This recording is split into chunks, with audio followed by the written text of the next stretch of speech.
Oke, Assalamualaikum warahmatullahi wabarakatuh. Waalaikumsalam warahmatullahi wabarakatuh.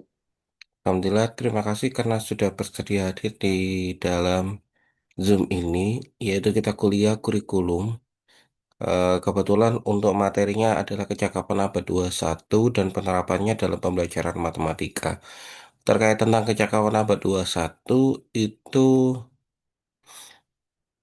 memang dengan adanya apa namanya perkembangan IT sehingga sangat menuntut untuk di pembelajaran matematika, baik itu yang melibatkan guru maupun siswa, itu ada beberapa kecakapan atau kemampuan yang harus dimiliki, yaitu antara lain kreativitas atau creativity, critics atau critical, komunikatif, kolaboratif. Sebenarnya ada beberapa yang lain juga, tapi memang ini adalah intinya, yaitu di 4C. Kreatif, kritis, komunikatif, dan kolaboratif. Jadi singkatannya 4C. Kalau yang ini, yang baru-baru ini itu menjadi 6C. Itu ada citizenship dan satunya apa saya lupa itu ya. Ada itu. Jadi itu apa itu kreatif, kritis, kolaboratif, dan komunikatif dan bagaimana penerapannya dalam pembelajaran matematika? Monggo ini nanti akan disampaikan oleh temannya. Silakan disimak dengan baik sehingga nanti kalau ada yang perlu ditanyakan bisa langsung bertanya seperti itu. Itu dari saya. Monggo bagi mahasiswa yang presentasi dipersilahkan.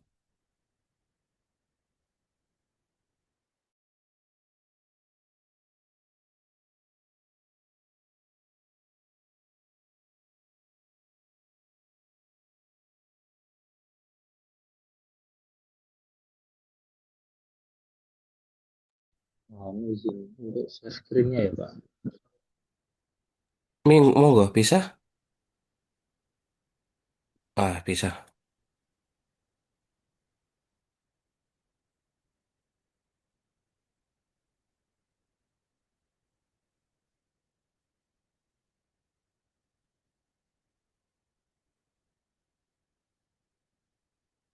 Assalamualaikum warahmatullahi wabarakatuh.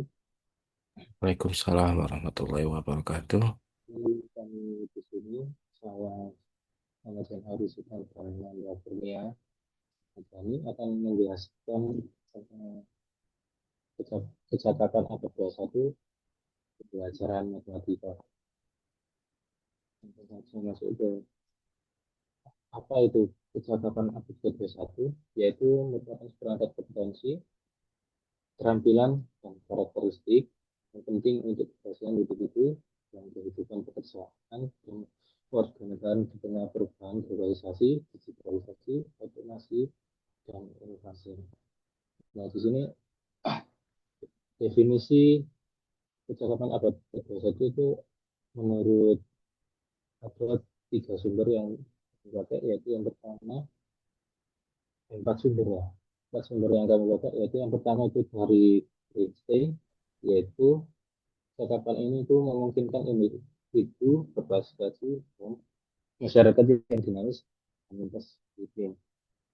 Nah, di Kementerian Pendidikan juga, yaitu Kementerian Pendidikan dan Kebudayaan tahun 2016 itu mendefinisikan sebagai kemampuan berpikir kritis, memecahkan masalah, kreativitas, inovasi, komunikasi, dan kolaborasi sesuai kerangka PBL. Nah, yang lainnya juga ada menurut Drilling dan Fadel 2019, yaitu menekankan kemampuan menerapkan pengetahuan dalam situasi kompleks, beradaptasi, berpikir inovatif, dan kolaborasi. Karena di sini sebenarnya tiga ya, tiga empat. Kemudian apa sih penyebab atau latar belakang tujuan kecakapan abad ke-21? Yaitu latar belakang dalam kemudian kecakapan abad ke-21 itu faktor utamanya adalah perubahan ekonomi global akibat revolusi industri 4.0 meningkatkan kebutuhan kemampuan berpikir kritis, kreatif, dan inovatif. Tak hanya itu juga, ada faktor lain yaitu kemajuan teknologi informasi dan komunikasi yang menuntut literasi digital, berpikir kritis, dan kolaborasi global.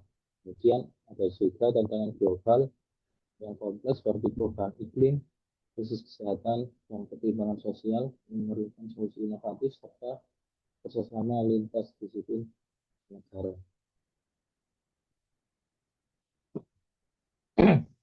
Framework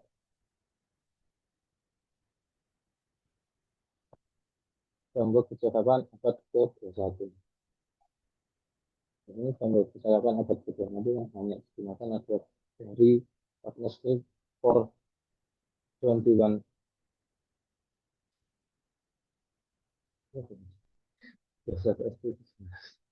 Century Skills P21 yang mengelompokkan percakapan ke dalam tiga kategori, yaitu percakapan berdasarkan dan inovasi, percakapan informasi, media, dan teknologi, serta percakapan hidup dan karir.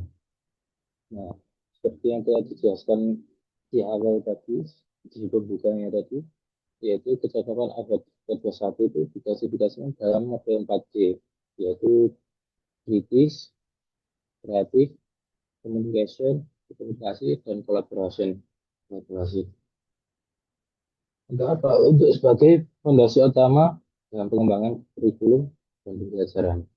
Nah, kita masuk ke pengertian 4C itu tadi. Yaitu C yang pertama, yaitu critical thinking, yaitu berpikir kritis. Berpikir kritis itu sendiri adalah kemampuan menganalisa, evaluasi, dan mensintesis informasi secara sistematis untuk mengambil keputusan yang tepat meliputi interpretasi, analisis, evaluasi, referensi, observasi, dan regulasi diri. Nah, jadi ininya pokoknya bagaimana eh, kemampuan berpikir siswa itu diuji di sini dalam hal analisa, evaluasi, bukan hanya eh, mengerjakan gitu selesai gitu. Nah, dalam belajar matematika, kemampuan ini tampak pada analisis masalah dari berbagai sudut pandang, evaluasi argumen, identifikasi asumsi, serta penarikan kesimpulan logis berdasarkan data. Contohnya itu ada di pelajaran statistika, yang mana siswa itu tidak hanya hitung rata-rata dan media atau median, tapi juga menganalisis ketepatan ukuran, identifikasi bias, dan evaluasi validitas kesimpulan. Di mana indikatornya itu meliputi perumusan masalah, menentukan kriteria evaluasi, mendeteksi argumen yang tidak valid, dan membuat kesimpulan dengan berdasarkan bukti-bukti atau data-data yang telah ditemukan atau yang telah ada. Masuk ke C yang kedua, yaitu creativity atau kreativitas. Nah, di dalam kreativitas ini lebih ke untuk kemampuan menghasilkan ide yang baru, orisinil, dan bernilai, serta mengimplementasikan sebagai solusi inovatif baik yang benar-benar baru maupun hasil adaptasi yang berguna. Dalam pembelajaran matematika, kreativitas terlihat melalui eksplorasi berbagai cara, pemecahan masalah, menentukan pola, menciptakan representasi orisinil, dan mengajukan pertanyaan menantang. Contohnya ketika di soal-soal yang membutuhkan pola atau cara cepat, itu siswa itu diuji kreativitasnya. Dimana seorang siswa itu bisa mengerjakan ini dengan cara yang efisien dan cepat, tapi juga tepat. Contohnya itu pada soal terbuka yang memiliki berbagai jawaban atau cara penyelesaian seperti membuat gambar besar dengan luas tertentu dan memberikan jawaban atau keras dengan berbagai cara. Ya, C yang ketiga yaitu communication atau komunikasi. Komunikasi sendiri adalah kecakapan mendapatkan ide, informasi, dan gagasan secara efektif dalam berbagai format dan konteks termasuk manfaatkan media dan teknologi. Dalam pembelajaran matematika, komunikasi matematis menjadi kemampuan mengorganisasi pikiran, menyampaikan ide secara jelas dan koheren, serta menggunakan bahasa matematika yang tepat. Kemampuan ini dikembangkan melalui diskusi, prestasi, penulisan jurnal, dan komunikasi sehingga siswa dapat mengartikulasikan pemikiran, memahami argumen, dan memberi tanggapan konstruktif. Contohnya pada pembelajaran transformasi geometri, siswa berdiskusi dan mempresentasikan hasil secara logis dan sistematis. Biasanya kan kalau diberikan lembar kerja, kalau kerja berkelompok itu kan, jadi masalahnya apa, nanti cara penyelesaiannya bagaimana, siswa akan mencantumkan semuanya di lembar kerja. Kemudian apabila ada sesi khusus atau waktu lebih, siswa akan mempresentasikan hasil jawabannya, hasil temuannya. Contoh kecilnya. Kemudian C yang terakhir yaitu collaboration atau kolaborasi. Kolaborasi adalah kemampuan bekerjasama secara efektif untuk mencapai tujuan bersama dengan menghadapi permasalahan kompleks kedua satu. Dalam pembelajaran kolaborasi melibatkan ketergantungan positif, tanggung jawab individu, interaksi promotif, keterampilan kooperatif, dan refleksi kelompok. Dan belajar matematika, kolaborasi dikembangkan melalui pembelajaran kooperatif yang meningkatkan prestasi, hubungan sosial, kesehatan psikologis, dan keterampilan sosial. Nah, contohnya melalui investigasi kelompok, di mana siswa bekerja dalam kelompok kecil yang membagikan peran seperti koordinator, mencatat, mengaji, dan mengevaluasi untuk menyelesaikan tugas. Ya hampir mirip dengan contohnya, cuma pengimplementasiannya itu di sini lebih ke cara siswa untuk mendapatkan ide-idenya itu dengan mana cara kerjanya, terus uh, lebih ke sistem kerja kelompoknya. Kalau yang komunikasi itu lebih ke hasilnya, kalau ini lebih ke prosesnya.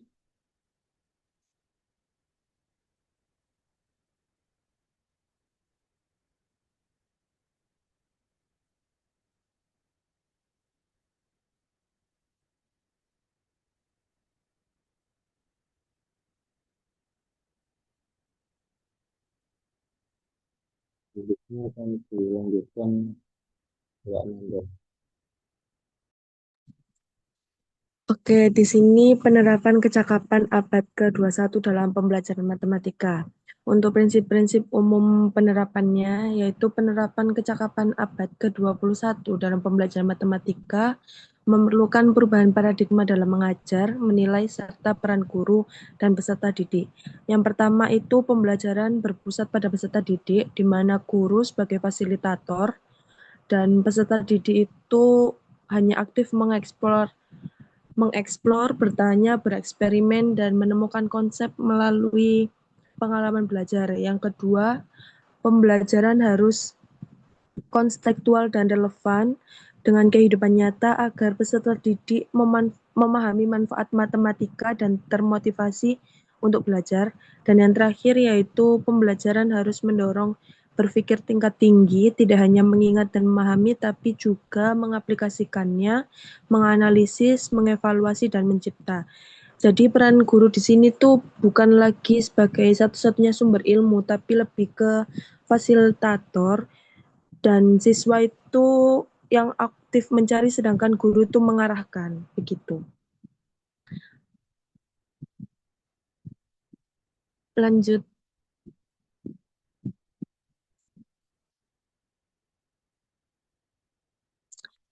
Penerapan berpikir kritis dalam pembelajaran matematika. Pengembangan berpikir kritis dalam pembelajaran matematika dilakukan melalui masalah tidak rutin atau soal HOTS yang menuntut analisis, penentuan strategi, dan evaluasi solusi.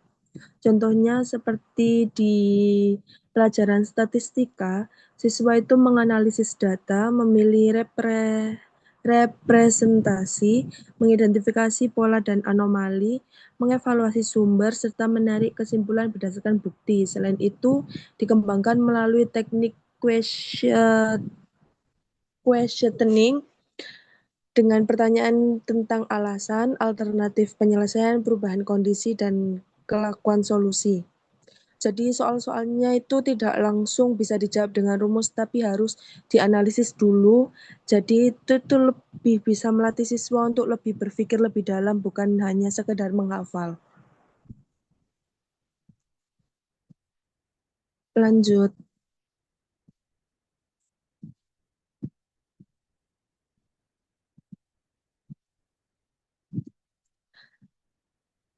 Penerapan kreativitas dalam pembelajaran matematika. Nah, kreativitas sendiri dalam pembelajaran matematika itu bisa dikembangkan melalui soal terbuka, tugas eksplorasi, dan proyek yang memiliki lebih dari satu jawaban atau cara penyelesaian. Contohnya seperti di pelajaran aljabar, itu siswa menentukan pasangan bilangan, mengidentifikasi pola, dan membuka generalisasi. Selain itu, proyek matematika memungkinkan penerapan konsep dalam konteks nyata dan menghasilkan produk orisinal seperti merancang taman, model statistika, atau pola geometri.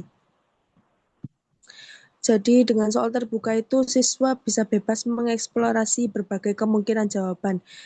Ini penting soalnya biar mereka itu tidak terpaku pada satu cara saja. Jadi bisa menggunakan logika mereka untuk mencari penyelesaian yang lainnya. Lanjut, Mas Zen.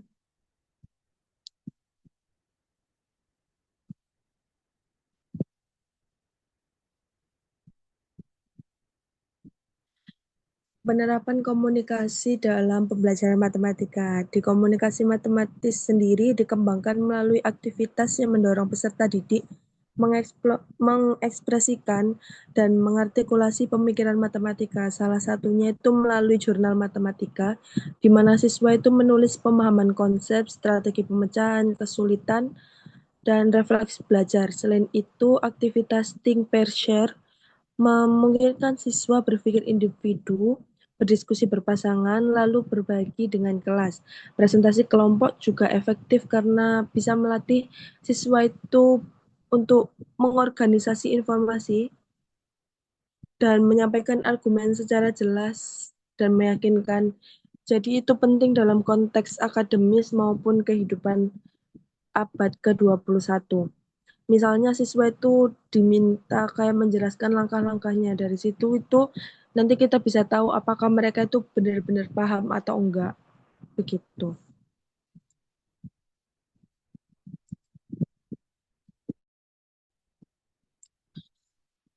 Yang selanjutnya penerapan kolaborasi dalam pembelajaran matematika.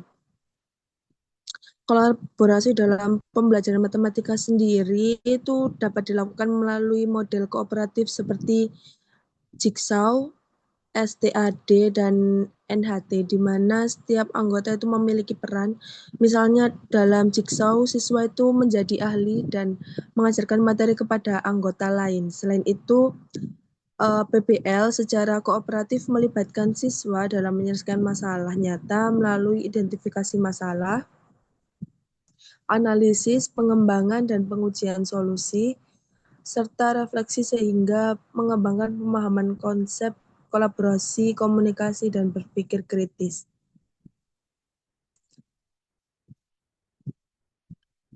Lanjut, Mas Zen.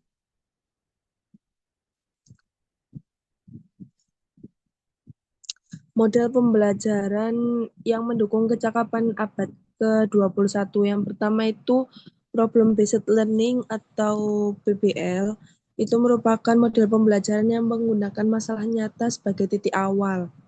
di mana peran siswa itu hanya untuk mengidentifikasi masalah, merumuskan hipotesis, lalu mengumpulkan dan menganalisis informasi, serta mengevaluasinya sehingga mengembangkan cara berpikir kritis, kreativitas mereka, komunikasi, dan kolaborasi.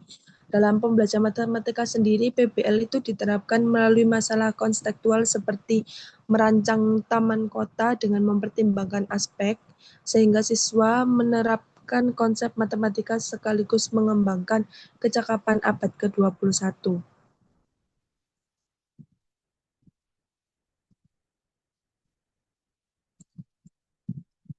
Lanjut. Yang kedua yaitu Project Based Learning atau PJBL. Nah, kalau tadi kan PBL itu melibatkan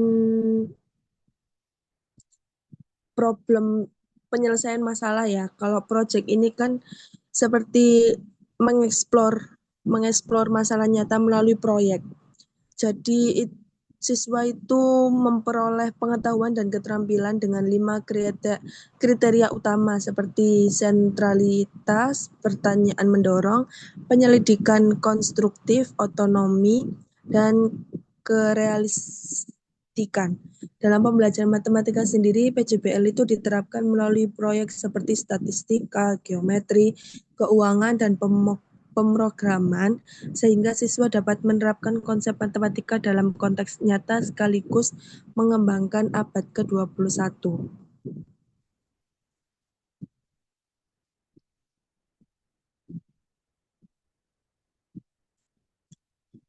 Yang ketiga yaitu Flipped Classroom. Nah, Flipped Classroom sendiri itu model pembelajaran di mana instruksi diberikan di luar kelas melalui video atau materi daring, sedangkan waktu di kelas itu digunakan untuk aktivitas yang lebih aktif dan kolaboratif seperti diskusi dan pemecahan masalah. Dalam pembelajaran matematika sendiri, peserta didik itu mempelajari konsep terlebih dahulu di rumah melalui video ataupun media yang lain. Lalu waktu di kelas itu digunakan untuk pendalaman materi seperti diskusi, mengerjakan soal, dan penerapan konsep dalam masalah nyata. Jadi waktu di kelas itu lebih fokus ke diskusi dan latihan. Jadi itu membuat pembelajaran lebih aktif dibandingkan hanya mendengarkan penjelasan guru saja.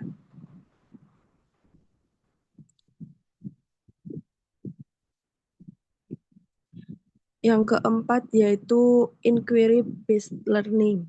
Nah, itu merupakan model pembelajaran yang menempatkan peserta didik sebagai aktif melakukan penyelidikan melalui perumusan hipotesis, pelaksanaan penyelidikan, analisis hasil, dan penarikan kesimpulan.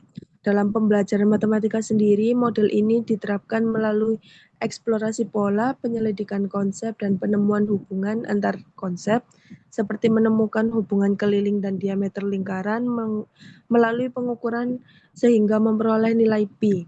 Di sini siswa itu seperti menemukannya sendiri konsepnya. Jadi pemahaman mereka biasanya lebih kuat dibandingkan hanya diberi penjelasan dari guru. Jadi sebelumnya mereka itu mengasah dulu kemampuan mereka, lalu waktu di kelas itu dikembangkan lagi dengan guru bersama-sama.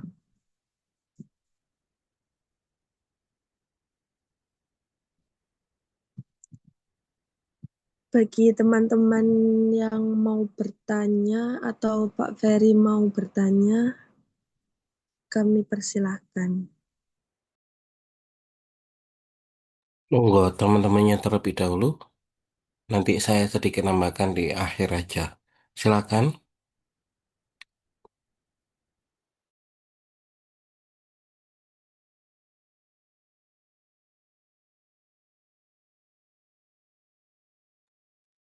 Monggo teman-teman yang mau bertanya.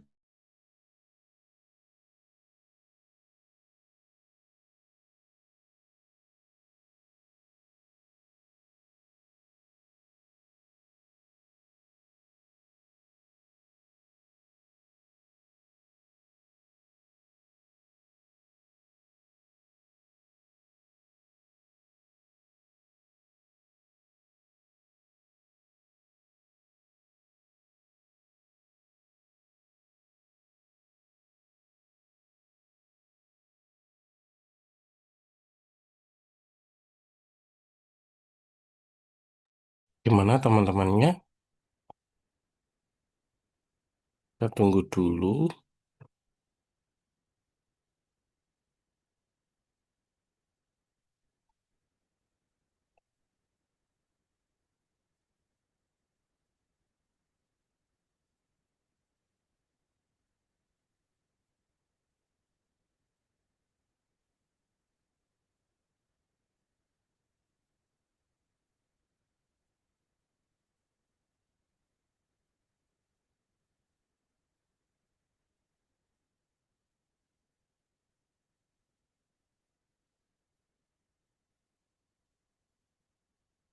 Gimana teman-temannya?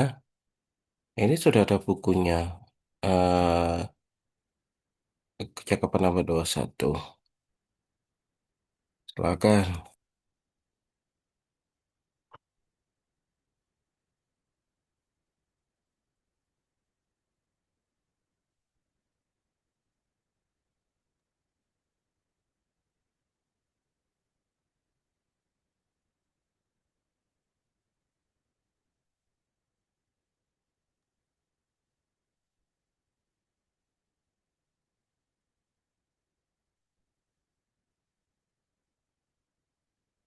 Oke.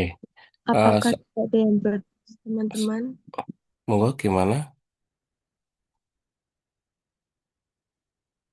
Oke. Saya tambahkan sedikit saja dari saya.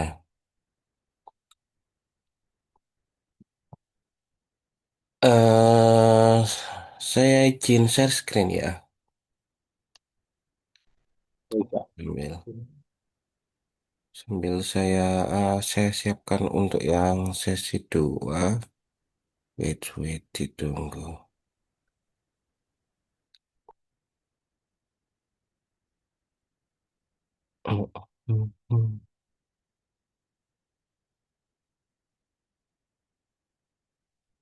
Saya, oke.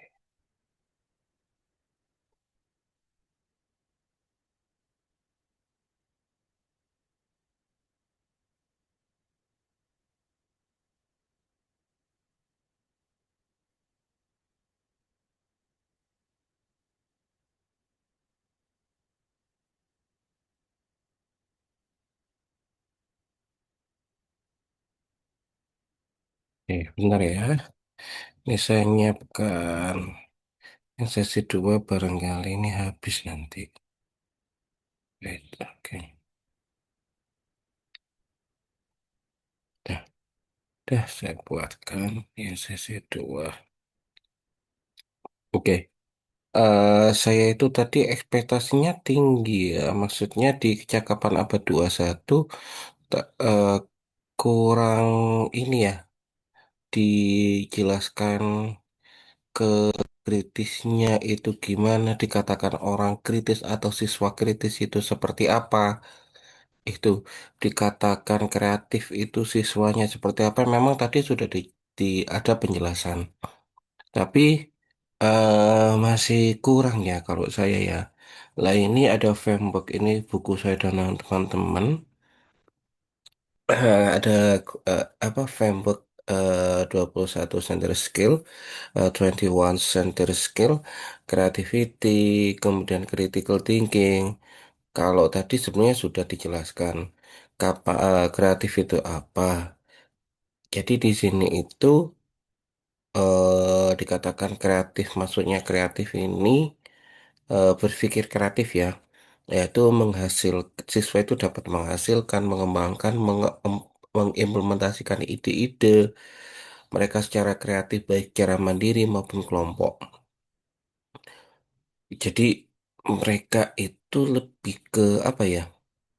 Dia itu ketika dalam mengerjakan itu kreatif itu bisa jadi eh, apa kalau guru itu adalah guru itu ketika membuat soal itu bisa jadi tidak hanya pada satu jawaban tertutup begitu, bisa jadi guru itu membuat soal itu nanti mengarah ke penyelesaiannya banyak, kemudian apa namanya, penyelesaian banyak bisa jadi jawabannya lebih dari satu. Itu saya rasa sudah saya sampaikan kemarin, yaitu bisa dikaitkan dengan ya. Itu. Jadi kreatif itu kemudian kreatif itu indikatornya apa? Siswa itu dikatakan kreatif. Tadi itu sudah di sini ada nggak ya lagi ya?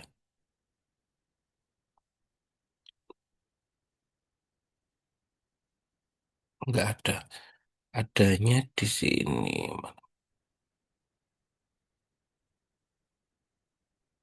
Nah ini.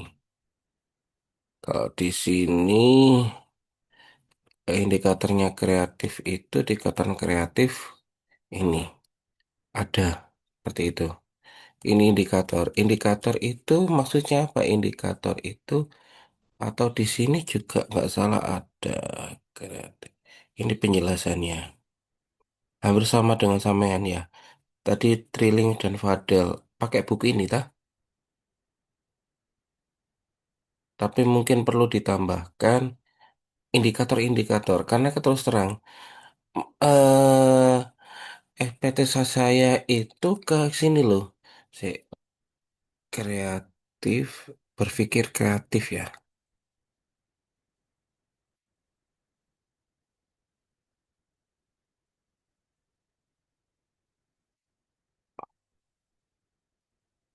Ini nggak jadi satu, tapi nanti ini loh. Ini ada. Ini kalau di jurnal itu, dia kan kreatif itu ini ada. Ini aspek dari kreatif itu ya. Kalau menurut siapa ini? Ada menurut prof saya juga ada Prof Tatak itu yaitu fluensi, kelancaran, flexibility, kelenturan, keaslian, originality, elaborasi. Tuh. Apa itu maksud dari itu semuanya? Ada nggak ini keterangannya? Oh ini, kalau fluensi, kelancaran, jadi siswa itu bisa menentukan banyak gagasan jawaban dalam menyelesaikan. Itu banyak jawaban, banyak gagasan jawaban ketika menyelesaikan soal. Itu. Kalau kelenturan itu ini, yaitu mana ada keterangan enggak ini? Menghasilkan jawaban yang oh bukan ya. Ada kok. Coba nanti saya tak cari lagi ya. Ini jurnalnya nggak kurang penjelasannya. Oh ini, nanti bisa dicari dari jurnal-jurnal yang lain. Jadi ini aspeknya, kalau berpikir kreatif itu ya. Jadi menghasilkan banyak ide itu kelancaran. Kalau kelenturan itu bisa menggunakan apa? Menyelesaikan soal itu dia itu bisa menggunakan dengan berbagai cara. Kalau keaslian itu menciptakan ide baru yang beda pada umumnya. Kalau elaborasi itu adalah ketika mengembangkan ide untuk menyelesaikan soal itu detail banget itu. Ini aspek kreatif. Jadi seperti eh apa ekspektasi saya ke sana tadi. Terus kritis itu gimana? Kalau kritis itu teorinya ada teorinya Ennis, ada teorinya Frisco, banyak sekali teorinya kritis. Oh, ada Fisher, ada Ennis ya, ada Fisher. Ini indikatornya apa? Maks indikator itu apa, Pak? Indikator itu adalah kriteria di mana bahwasanya orang itu bisa misalkan indikator berpikir kritis, maka kriteria eh, seseorang itu bisa dikatakan bahwasanya dia berpikir kritis. Jadi contohnya kayak seperti ini. Kalau dari Fisher ada sekali banyak sekali untuk berpikir kritis. Ada dari Fisher, ada Ennis dan lain sebagainya. Ini ciri-cirinya. Dia dapat mengidentifikasi elemen alasan kesimpulan. Ini, ini dan seterusnya. Itu masih banyak lagi. Lah, mau saya apa namanya? Timnya itu. Kemudian entah dikasih soal ketika indikator ini bagaimana, indikator ini bagaimana, indikator ini bagaimana itu. Pikir saya begitu tadi. Tapi enggak apa-apa. Bentar. Ini nanti kita ganti ke link berikutnya ya. Bentar, tak carikan jurnal yang mana ya?